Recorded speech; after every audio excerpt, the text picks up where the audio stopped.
Continue. We have created the databases and we now create all the objects relating to the databases. So first one we're going to create, let's just look at the tutorial. And we see, okay, we've got users, we've got store, we've got menu, we've got database, we've got all those that we need to create. So remember, the act of separating or creating objects is because you want to separate your data from, you want to hide your data. It's called information hiding. Encapsulation process is called information hiding because you don't want to expose everything that you are working with, especially to your crawlers and stuff. That's why we've got access identifiers like private, your protected, your all those you can mention. So you only set public what you need for the public to have access to. Okay. So now we're going to create a database called class called databases. And this is going to be used to connect to a database. For us to connect to a database, what we need is these following variables as stated in class.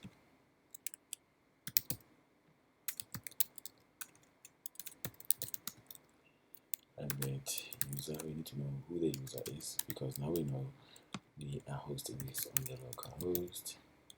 Now we know our user is root. I have created a password for my root because the machine I'm using does not allow anybody to log in without the password. And the password is that, for example. And I've created a database because we need to state which database we're connecting to. And our database in this case is store manager DB. Then we can now start creating our functions.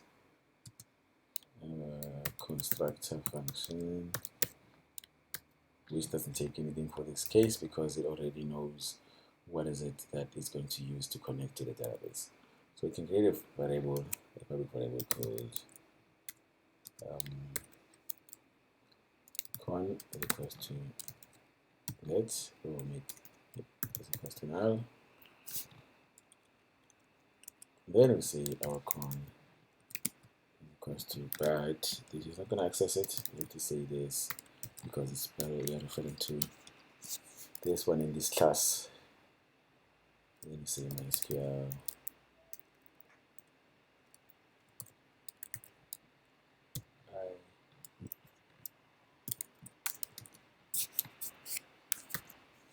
then we put the host. Remember, we can still put those things here, hard coded, but I prefer doing them as variables because we need to use them elsewhere. In the user, you need the password, you need the database. Then we check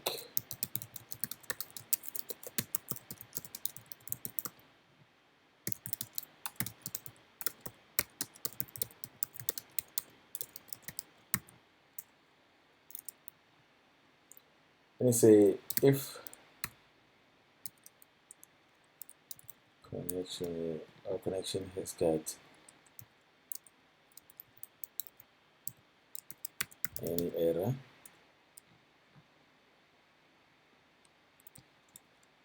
the next tutorial I'm going to change the editor because this one does not really support PHP. It does not have that much intelligence. If con that whatever, let's say we're going to exit if I've got any error. I'm going to say I have an error chief. What is my error? It's this one that I've got here. So I think I append that to that. Else, let's see. Okay, there's able to connect.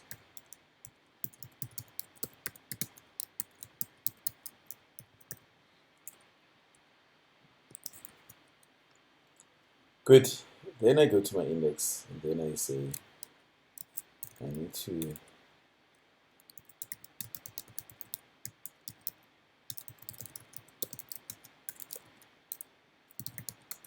I have saved I'm not going to say I require the use of classes, databases,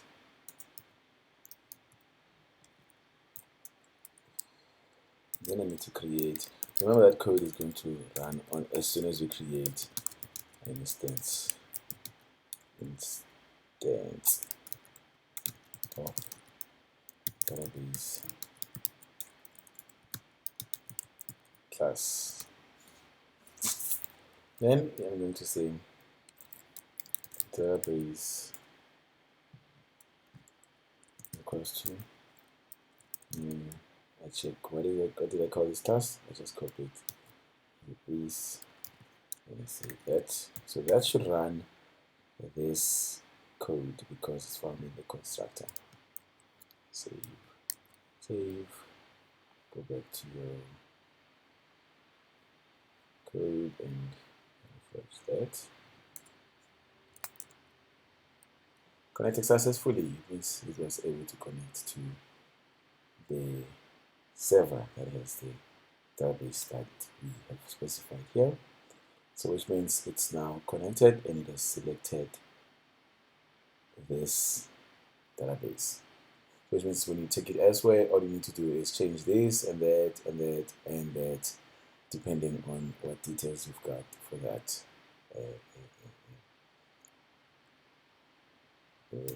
What is it for that function? This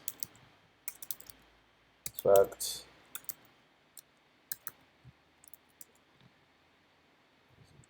it's just gonna say con to free up con. You keep now.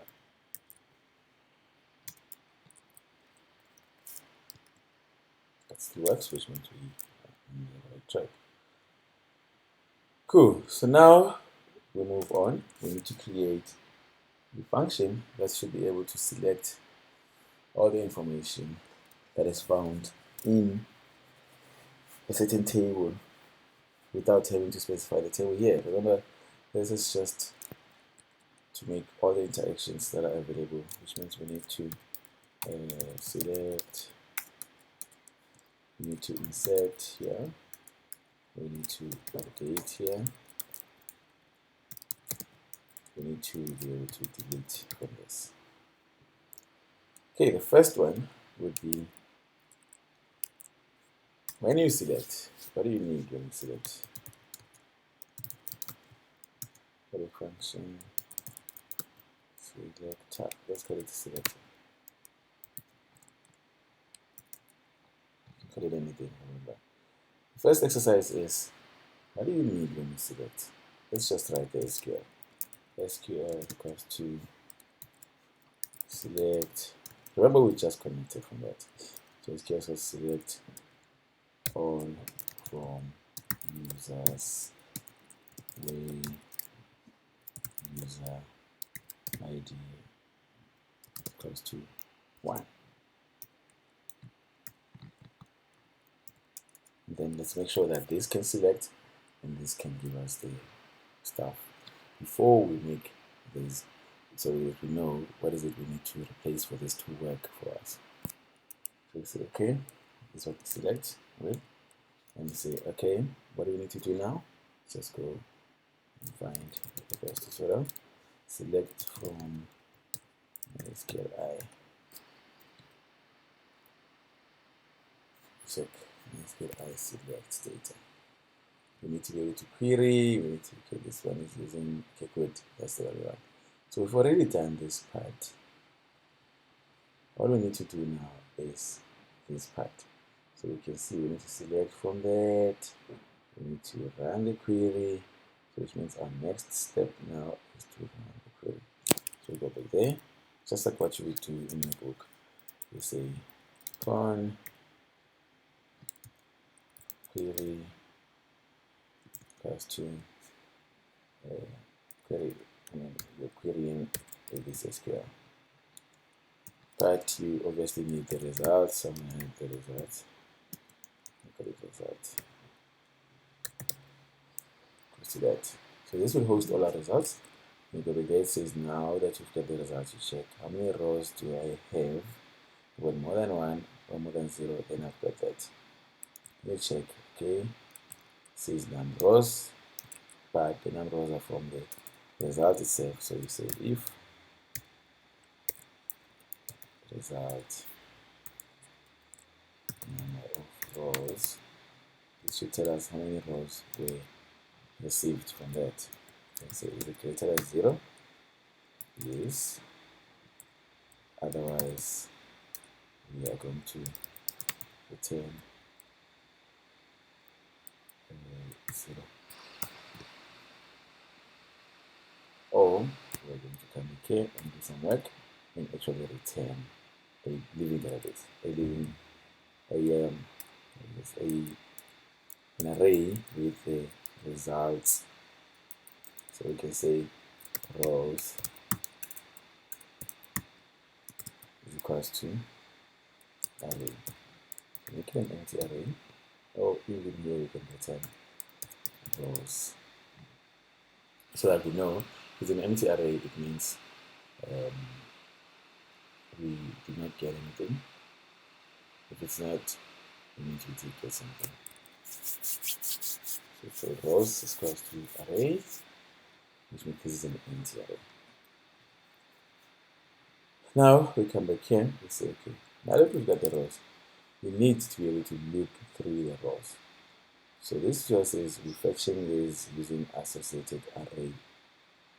So which means what you need to do now is to say, while I can be able to fetch, you can see, I create a certain, this is a local that we can repeat it as one of these lines. To fetch to is the results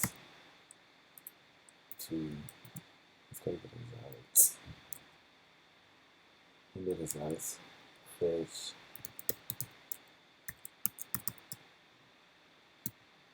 that's associated. This is a function.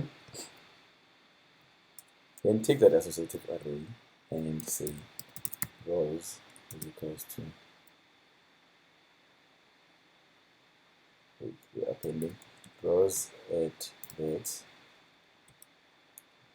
equals to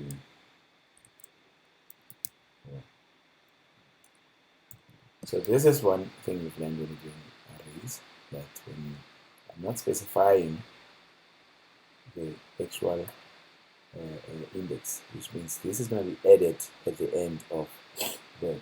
You could always use those functions that we've learned in chapter 6, but now we just use the simplest one. Remember the functions to add a value at the end, or to add a value at the beginning, all those functions. Now we're adding at the end. So we save that, and we go back to this, running it. It's running because there's no errors there when you included that. So what we're going to do now, we're going to go to index, and we're going to dump that function found in database. That is the function, it's called selector.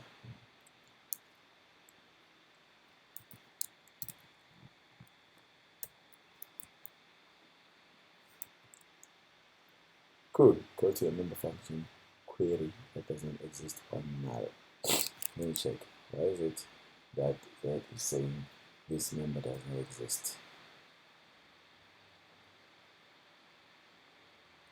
So it says con does not know that. So we're going to say this con so that it knows it must use that con. Let's see if that is going to work for us. Run that. Works. Which means now it knows to use the con that, because before we were using a con that is not this one. So this con now here has already connected to the database, and we need to use that one for us to register that. So you can see this is returning an empty array. So we can be able to perform things like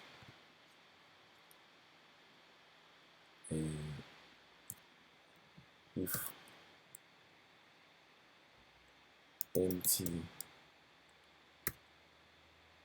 that, if that is empty, let's say print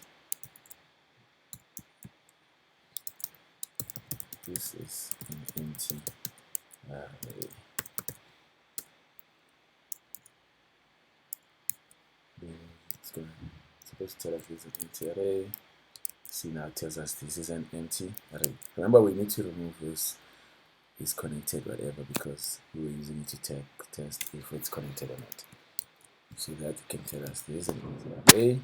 So if we go there and we add some users, remember we're setting for users. If we say insert into that, I'm going to add Jonathan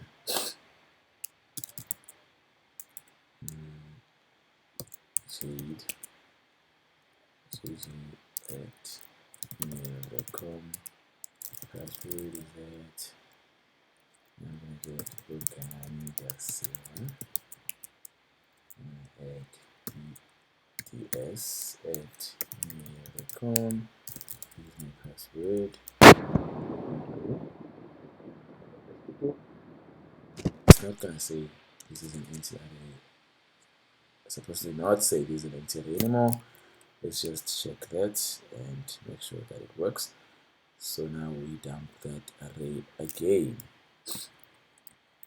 Why are we dumping it? So that we can see what is it that has returned to us.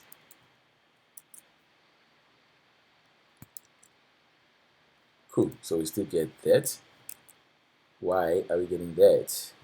Most probably because we did not return that here. After doing that, we need to then return rows. Check out, still says that. So what do you do? Because you can see that it's not doing what you're expecting it to do. So we print SQL.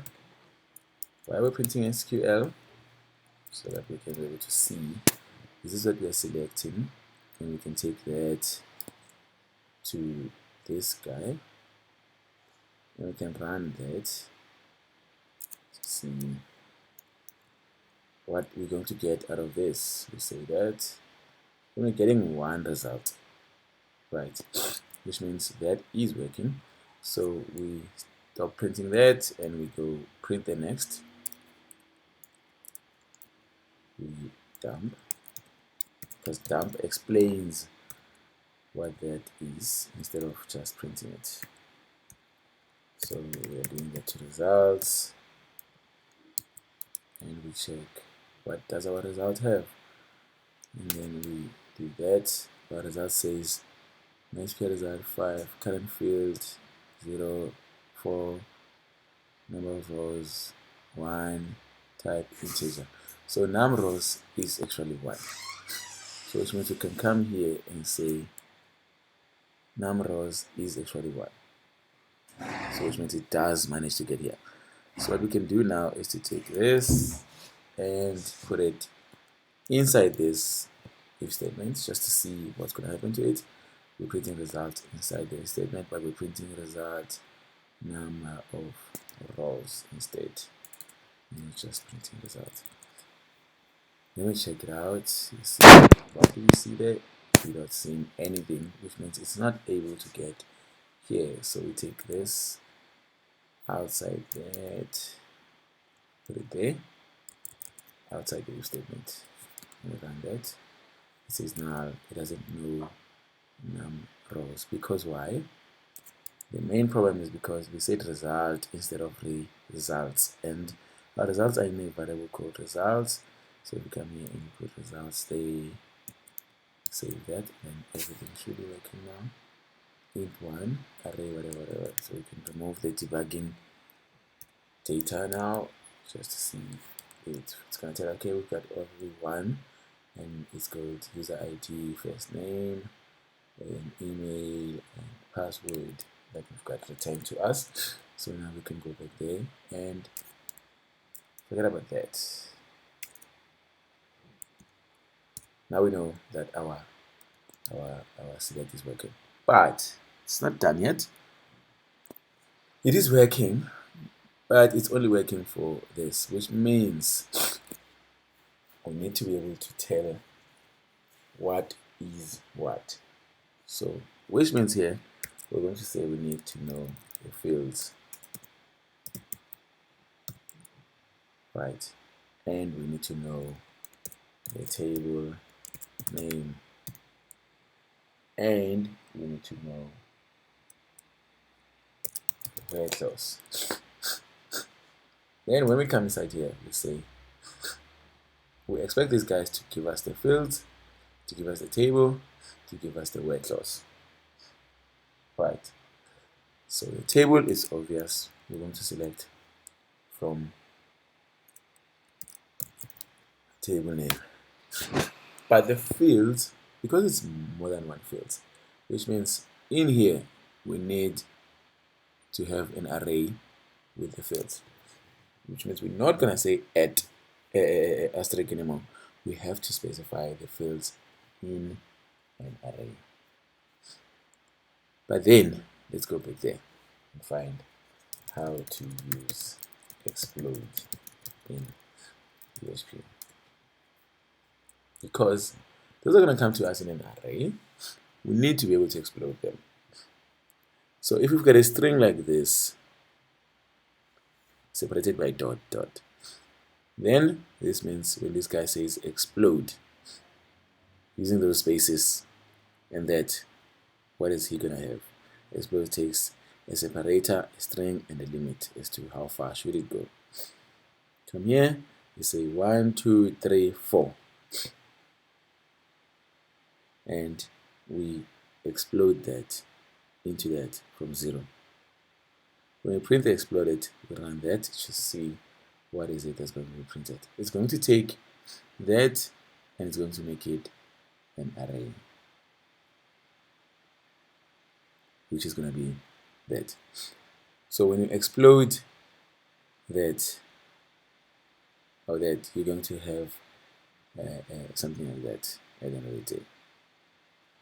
So depending on what you want to do you want to explode, do you want to take it to that level, or do you want your users to specify exactly the fields in a string separated by a comma? We're going to say, okay, these guys should specify our fields separated by a comma, which means they should specify a string like this. So in this case, we say, okay, they separate the string like this, so we can be able to say fields, because we expect that our people will be able to give us a string like that. Oh, let's find out how include works. See, now I'm trying to think which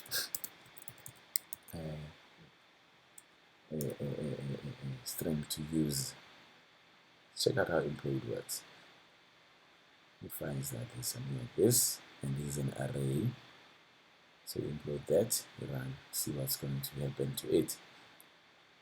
So when you implode something that has been an array before, which means you're going to have something like that.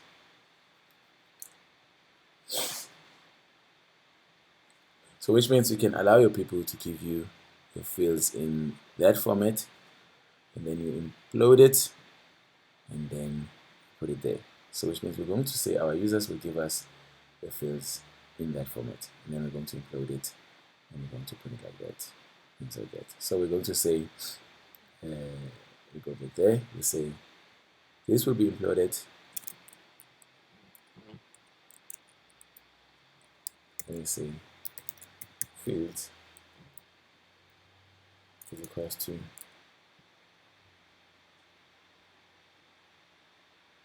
implode.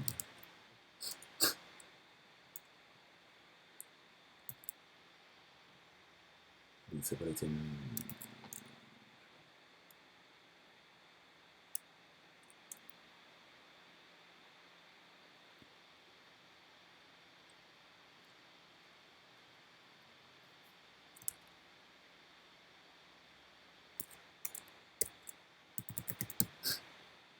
fields. So I'm going to exit now.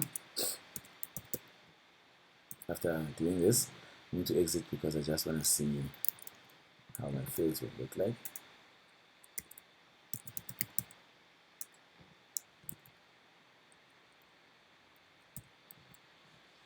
So I've got fields, then I'm going to import fields in an array, and I'm going to upload them.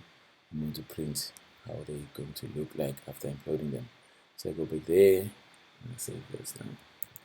I go back to this, I say, okay, I've got an array of what is it I need to select. For this field equals to, I need to select the first name. I need to select the email from that. Then I'm going to say database selector. It's called selector. But now selector takes an array. You need to specify that it takes an array so that fields can know that they're expecting an array. And it takes fields from this case, and it takes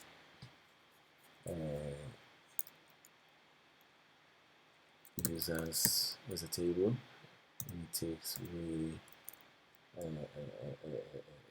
user ID is equals to 1.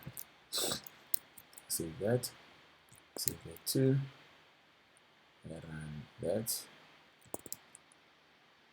Plus error, it's expecting what is this in database is 123. Let's check what that is. 123 is expecting. Okay, let's find out how to. Let's maybe remove this. See. Good, we've got first name, email, whatever it is. Let's come here and say, no, our fields should be separated by that.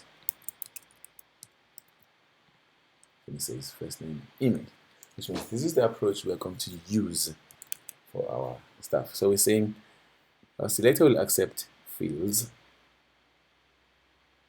So if it's a string, you can be able to give it one string.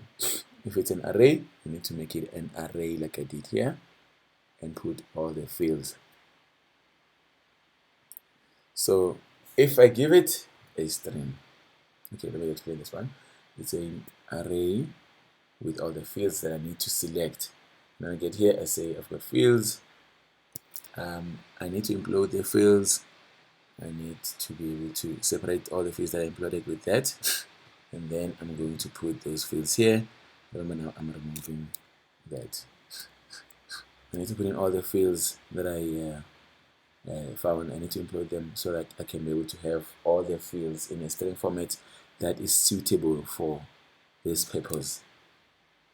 So I create another variable called fields, and I say I replace these fields with this now new data for it or new value for it. Then I put it there. So it means now I do have this and that and that. But this I don't have at this point. So I'm going to remove this because I'm not sure if I've got anything there. So for the third parameter, I want to say people must enter null if they don't want that. If let me just check dump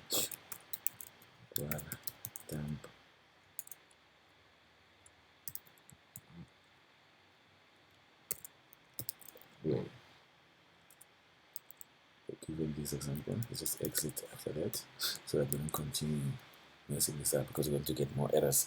So exit after testing this way. You can see here I did not specify, I've specified it as user ID. So I check. It says that where. Let's check what is where now. For example, it's called user ID. So if I don't specify that, let me go there. It's going to say I'm expecting. Oh, wait. Save that. And go there and save that. I need to make sure. Okay, cool. That is it. And run that. So to say, I'm expecting it that argument there. Where is it? Then I'm going to say, okay, I do not have a condition here. Then it says, okay, it's none. Which means for the conditions that we do not have, we put a null.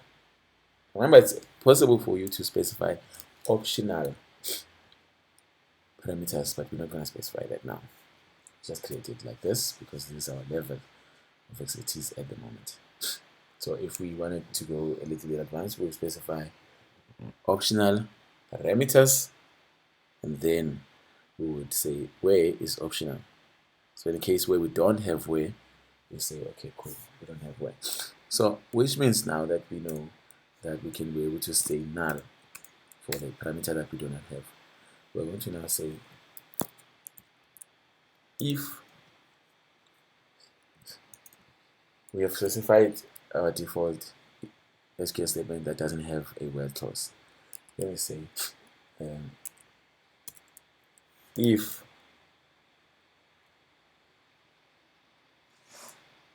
not where is null where, or if null is not if null is not equals to where, something like that. SQL dot equals to. We're now adding the where clause. Please note that I'm putting a space because we do not have a space at the end of the where, or at the end of the SQL statement. So I'm putting a space so that the where clause would be different from that. Normally, some people would make it capital letter so you can be able to see the difference. Then we say where we append where. Whatever is inside where, we put it there.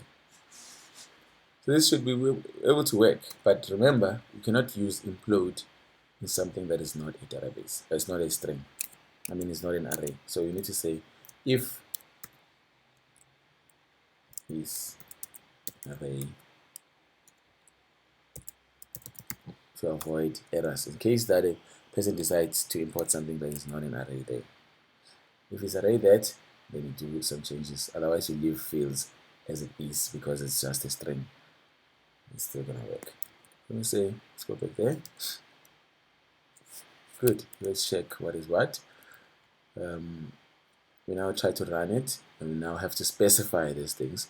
We say that fields where users where there's no condition, and you say var dump that.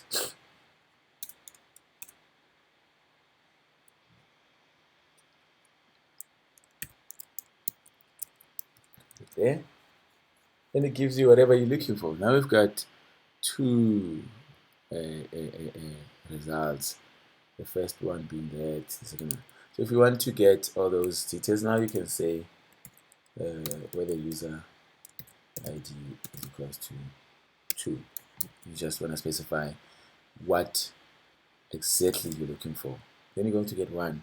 If you don't specify that, you need to be able to, don't leave it blank, you just say it's null. Then you put it like that. So you can see that this can be used for almost anything. So now I need to get the users from the system. That's why I specify the fields that I'm looking for, and then I'm going to now say I want to display it well now. I'm saying now I've got an array called users equals to I use a database to go and look for those users. This is gonna have all the users. I can still dump that just to see users. I still have the same results, but this is now users, not just that. So now that I've got the users, I can be able to say, since I've got that and it looks like that, okay, so this is how my string looks like. And I can now be able to say for each that, for each users as field in the value, I can be able to now say I am displaying everything. I need to display all the users. How do I need to display all the users? In this case, let me just put them in a list format, for example. Let's see, this is my HTML. Good for HTML now. Say let's go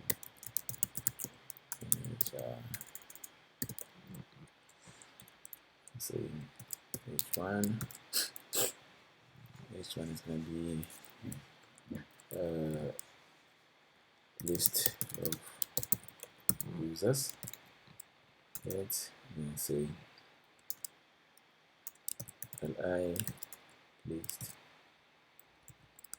but li is found in the ordered list, so I'm going to take all these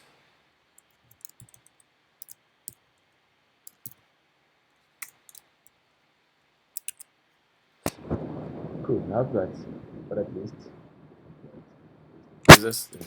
Okay, I need to say it list of users 1 2. Don't know why I've got 1 2 because I only have li. So let me just put it at 1 and see why is this thing giving me 2. Okay, so it's li because the reason why I've got that is because this is that li that I'm going to have 1 2 now. Then I'm going to say I've already collected the users. I can take all of these if I want to, because I've connected to the database. I can take all these. Sorry, I need to take it without the end of that. So I come here after saying the list of users. Now I need to list the users. I come here and I say, this is where I'm going to list my users. Then I get the users from the list, because the details that I want. I can call them headings. I can call them columns. Then I say users that. I say for each that. And my for each has to be repeating the list because I've already created that. So I need to have PHP that. And for each, I'm looping through the users. You can see all the users and fields. Then I close that. And I close that as well. Then I say li. Then I say PHP. Then I close li.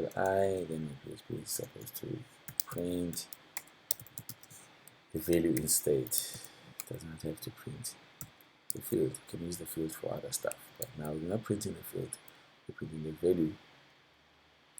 So we can go there, find array. So you can see now it says array, which means now when we go here and we try to print, it's not printed. Let's dump it so we can be able to see the exact description of that. It's because that has first name and so this is a two-dimensional array because we've got 2 fields. So remember we collected this as rows inside here. When we're collecting them here, we collect them as rows. So this is going to give you an array. This is going to give you an associative array, which means you are appending the array onto this. So depending on if you want to extract it from here or you want to extract it from there.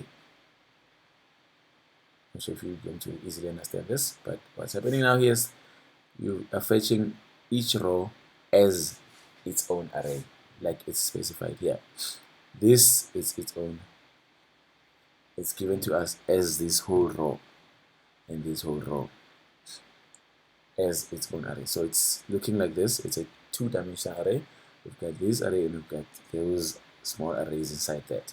So we've only broken down into one array from here. And now we want to print the next array. So this is gonna loop through all these. Let's just say call this users and call this user, so that you can be able to have another for each inside here.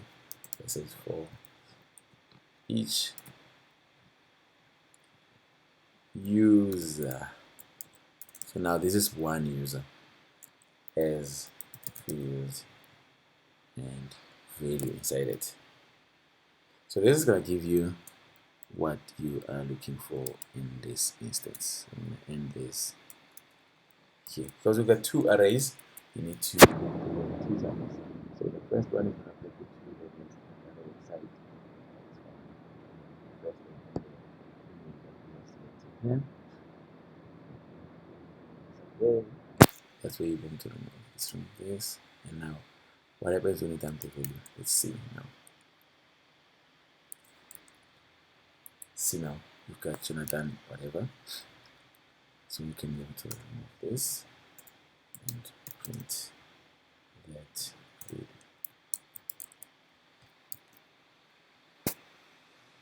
See, so that's just how it goes. I hope you are able to understand this.